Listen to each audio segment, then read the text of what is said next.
welcome to today's talk in the Self-Love and Self-Care Summit. Today's self-love expert is Jennifer Bronzenick, here to help you understand your unique energy signature from human design.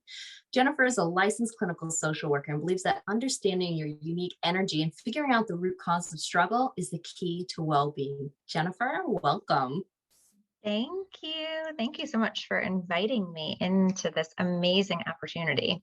And I'm excited to have you here too, because I'm very intrigued about human design and really how does it correlate to this topic of self-love. So talking about self-love and self-care is, we're finding it's such a challenge, especially for women. So what's your take on that? What's your perspective? Why do you think that self-love and self-care is so challenging for women?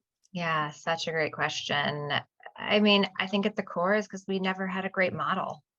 Many of us didn't have mothers that were, out there taking care of themselves every day.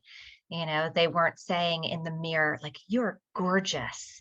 Like it was a lot of like, oh, I need to go on a diet. I need to, lose some more weight, or, I need to fix this thing. Like somehow I am not enough is what I think a lot of us got as a message. And this is in no way mother blaming. I love my mother. She is amazing.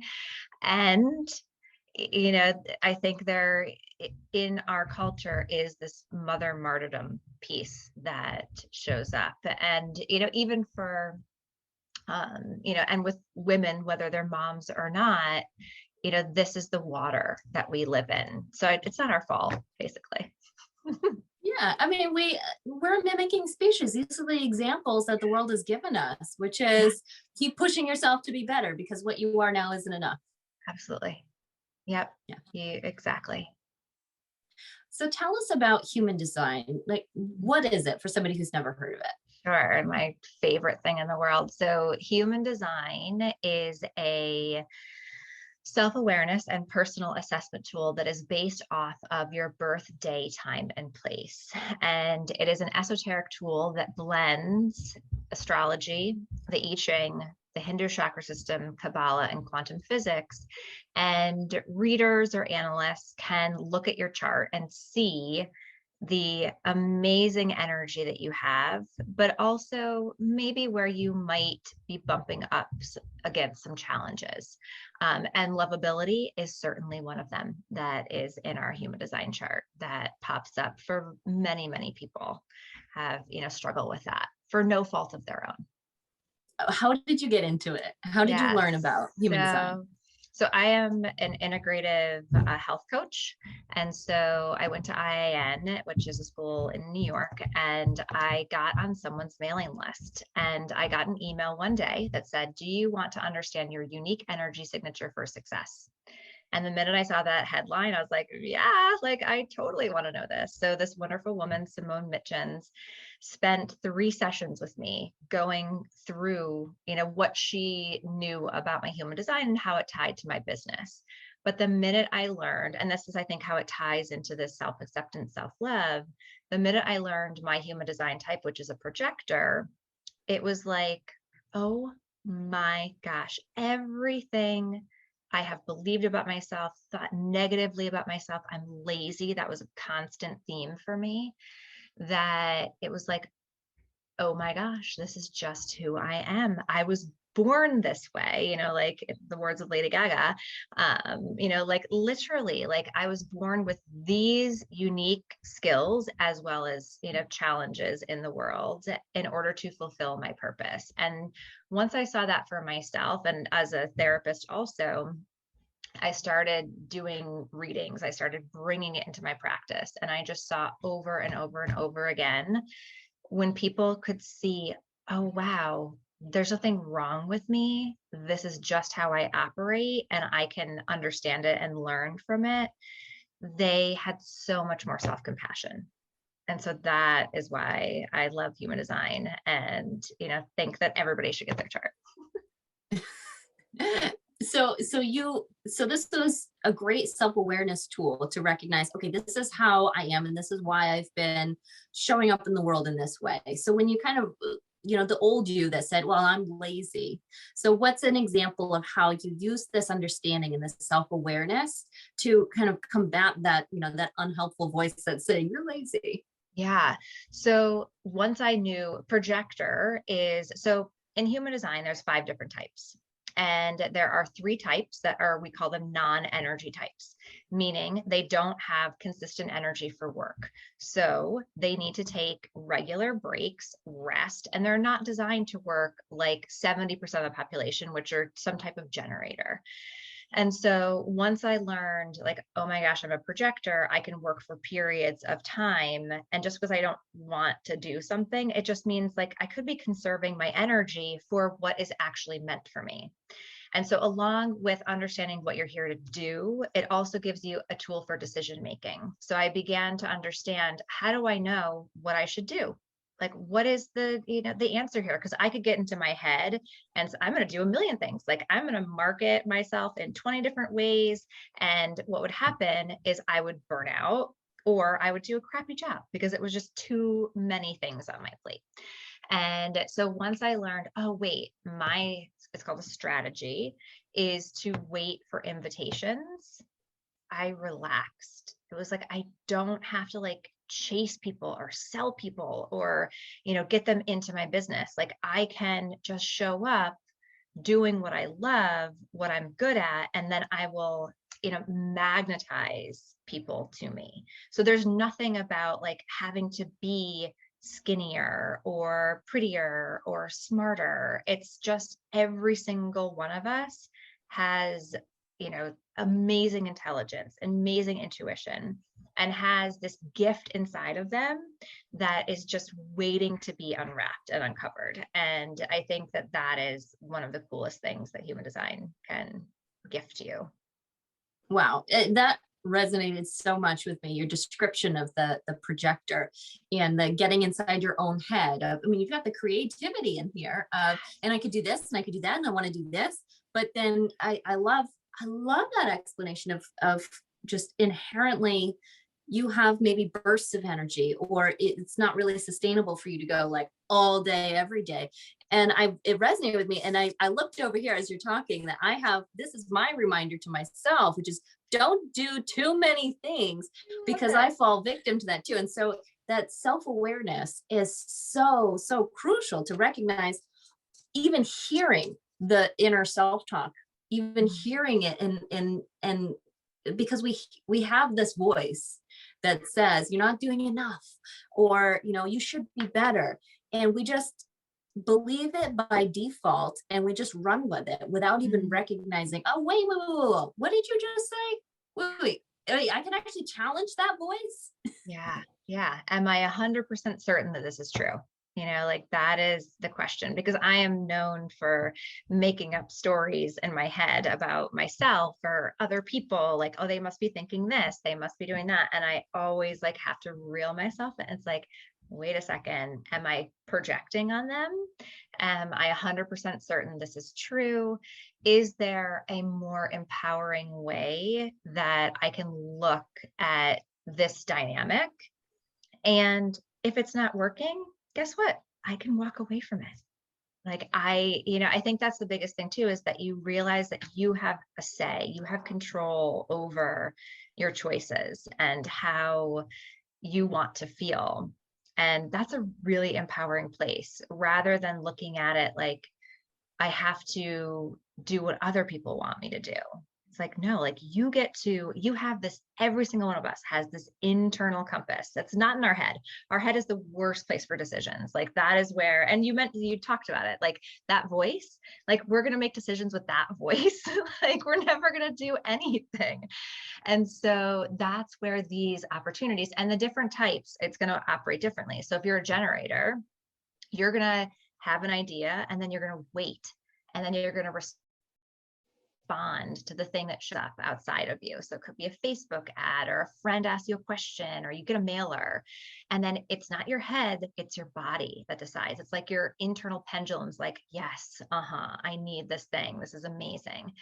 And it's the wisdom that's in your body. Your body tells you which direction to go. Like, your mind will have like your grandmother's beliefs, your parents' beliefs, like societal beliefs, like they're all going to be in there, but your body will never lie. Like some things you just can't stop. Like when like human design, I'll tell you, when I first learned about it, my husband was like, this is crazy. Like, I don't even want to hear about it. Like almost like to the point of like, I thought he might leave me because it was like, we don't talk about energy, or like, this is like too in-depth information. Like it freaked him out. But there was something about this knowledge that I was like, I literally, like, you can go, because I literally can't not know this. Like, I just knew in my soul that I had to dig deeper and learn as much as I possibly could, because I could just sense that it was one of those tools that could really transform people's lives into what this whole summit is about, which is greater lovability. And when you have your own lovability, like anything is possible, because you don't care anymore of what other people think, because you know how amazing you are. And that's I think the holy grail for most people, especially women, is to get to that point of like, I am awesome. Like, take me or leave me, whatever you want. Like, I am good. Yeah, it's what I like to call living authentically and unapologetically. Yeah, I like that a lot. So can you share some more examples of the different energy types Oh, sure. and maybe why they're different? Yes. So we put the generators, there's a generator type and a manifesting generator type, and both of them are designed to find the work that they love to do. So there are builders. They're the people that like wake up in the morning, they're like, let's go, like, let's do this thing, as long as they're doing work that they love. So that's the trick. Is if generator is unhappy, we know that they're not using their energy correctly. Either they've been using their head to make those decisions and they're doing work that's not in alignment. And you'll see your soul will nudge you through pain and discomfort. If you are uncomfortable, you are off track. And that's it. Like, it's just a message. And so with generators, their strategy is to wait for something to respond to. So they're going to have their ideas, they're going to write them down, and then they're going to respond to the ones with their body of, yes, this is for me. No, this is not. The manifesting generators are a little bit different in their energy and their learning style. Generators have a stair-step learning curve. So they learn something, hit a plateau, and then get to the next level. Manifesting generators can jump around a lot. It's like the tortoise and the hare. The hare, they end the race at the same time, but the hare stops to take a nap or goes and makes a sandwich. And, so there's a lot of this jumping around, but that's their learning style, because they are here to teach us the shortcuts. They're here to learn from those little, call them mistakes. They're not. That is their learning style. For both of them, the goal is mastery, is to become masterful. And so the challenge is not to quit. Don't quit before you get to the finish line. Don't give up when frustration sets in, because that will happen. Their life theme has this theme of frustration. And so it'll be oh, I can't do this anymore. And then if they quit, they could be right there, and then they leave it, and then they don't hit that next level of mastery. And so it kind of becomes this jack of all trades, but never feeling oh, I have this thing that I love. So that's important for them. The next type is a projector. Projectors are about 20% of the population. That is my type. And projectors, their role is to guide and direct others. So they have this really deeply penetrating aura, they really get into people, which is why their strategy is invitation, because no one should penetrate you unless you've been invited, because it can be intense. It can be it's almost like they can see, into your soul and know what direction you need to take. And, so they're waiting for those invitations, and that isn't necessarily they have to sit and do nothing. They should play, they should have fun, they should enjoy their lives, they should study, learn a system, just like I found human design. Projectors are great with systems. Give them some a massive thing like this to study, and they're thrilled. And invite them. That's the thing. If you find out that you love a projector, invite them into things that you think they might like or be good at. The next is manifester, and a manifester is about 8% of the population, and manifestors are the only type that can initiate. So what that means is that they can have an idea and they literally just have to try it. Like there is no response like the generator. There's not an invitation. It's sort of like throwing spaghetti against the wall. And so they're just trying and then they're learning. So it's try, learn. And thankfully they're moving really quickly. So it's a pretty quick process, the trying and learning. And there, so the projector, manifester, and the last type, reflector, these are all the types without the sacral. So they're all not supposed to work. Like manifestors are supposed to get it rolling and then get out. They're supposed to get, like find the people, put it all together, and then sort of like be on the sidelines. And projector too, like they're guiding and saying, okay, I think we should do it this way. And then last type, the rarest, most beautiful, I mean, they're all beautiful, but it's the rarest type. And I think probably the most sensitive type, which is called a reflector. And the reflectors are literally these cosmic mirrors. So if a reflector is in a community, how they are doing is reflecting the health of the community that they're in. So if a community is sick, the reflector will be sick. If the community is well, the reflector will be well. And so they are these deeply, deeply sensitive, open, empathic people who take a lot on. And their strategy is to wait 30 days because they are lunar beings. So they operate with the moon cycle. So if they have a big decision, they will find that they feel more comfortable if they get the space to have that. And so when all of them, like imagine if we were all operating correctly, we were all doing what we love, fulfilling our purpose, like how much happier we would be, like how much more self-acceptance we would have. So hopefully everybody starts to get on the human design bandwagon with me. My husband, actually, to tell you, my husband did, he does now, he asked me about it, like, tell me more about my chart, like, what does that mean? So, there's definitely an evolution that happens with it. That's so funny. And it's funny that you say that too, because a lot of the women that I work with who are married and they're on this personal growth journey, because they see there's these blocks and they want to get to that next best version of themselves. Sometimes they worry that they'll quote unquote leave their husbands behind, that they're, maybe their husbands are, they are where they are, and they're worried that as they grow, if their husbands don't, that there's going to create this separation between them. And what you just illustrated, and I illustrate from my own relationship too, and what we talked about in the very beginning, is that we are a mimicking species. And when we start to see people living a certain way, reacting a certain way, and changing, we almost can't help but start embodying some of that. So one of the examples I give is one of the internal reflection tools that I use is just the sentence of, what's the story I'm telling myself here? And I use that for myself to figure out, okay, I'm feeling like really self-conscious. What's the story I'm telling myself here? To figure out, instead of leaving it mulling back in the subconscious where I can't do anything with it, bring it to the foreground. And I also found it very helpful as a communication tool within a relationship. If I clean the house or I do something and my husband doesn't say anything in response, I've said to him, look, the story I'm telling myself is that you don't appreciate me because you didn't say something. And just by saying that, as opposed to saying, you don't appreciate me, because, it facilitates the conversation in a different way, because you recognize that this is a story that I'm telling myself. And he did it back to me once. And he's just like, the story I'm telling myself is that you don't, and I don't even remember what it was, but instead of having an argument, he did the thing that he saw me doing. And so it's just this whole idea of stepping into that version of you, to using these tools, it rubs off on other people. The next generation, when we start treating ourselves with kindness instead of criticism, our kids, our coworkers, our family, they see that. And now they see this as an example of, oh, I can do that. I didn't know I could do that.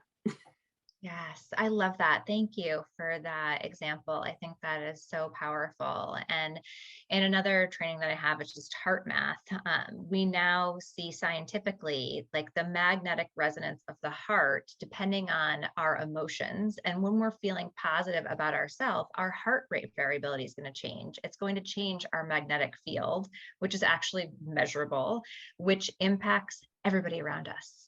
Everybody, we're all communicating. There's heart to heart communication all the time. And so if we are operating from this loving, self-loving, compassionate, aware space, like when we walk into a room, that's what we're bringing with us. And people pick up on it. And they've even done studies where they've had 3 people that have used these tools. One person didn't know it was an experiment and they didn't do anything, like they weren't practicing heart math or anything. And they actually became coherent because of the frequency around them, which I think is such a powerful demonstration of what you just said. I love that. And I love when things can be really just put down on paper and proven that, this is the effect of that. And I think when it comes to self-care, just as women, like we said, we're just so geared to like taking care of other people, and we forget to take care of ourselves because we don't feel like it feels selfish to take care of ourselves. But highlighting the fact that you taking care of yourself, you loving yourself, literally and scientifically proven, has a positive impact on everyone around you. So it's not selfish to take care of yourself, to love yourself, to look in the mirror and be like, you look good today. I'm loving those eyebrows today. I don't know, whatever it is. Yeah. It rubs off on everybody in such a positive and amazing way. Yeah, I just had a thought. I don't know if I should share it, but so in the mornings, like I love to put on like music and like dance in the bathroom. Like that puts me like just being in my body,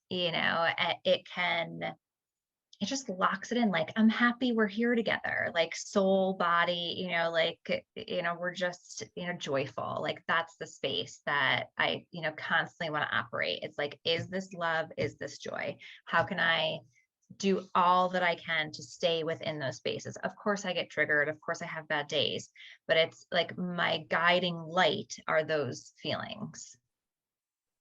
Oh, I love it. I love it. Yeah. So tell me this, what's for the woman who is watching this, who's still stuck in that place, in hearing that voice that says, you're not good enough, you're not working hard enough. What's your best piece of advice to leave her with? Yeah. So first of all, it's a lie, like that's all untrue, because every single person is a unique piece of the puzzle of humanity, and you are needed just as you are. And of course, there's always room for self-improvement. Like I just went through this whole cycle of self-improvement of like up-leveling my food and my movement. But for months, I was doing nothing. And that's okay. It's okay to pause, because there's going to be a time where you get a spark and it's like, okay, I'm ready now. Like I'm ready to operate in this way. And sometimes it's just waking up and just saying, I love you before you get out of bed. It's like, I'm happy that, we're in this together. And also, I think it's taking one step at a time, even using like I am statements, like I am smart, I am capable, I am pretty, I am loved, I'm cared for, can drop you into that frequency of love, which then you start to feel it for yourself. Yes, the frequency of love.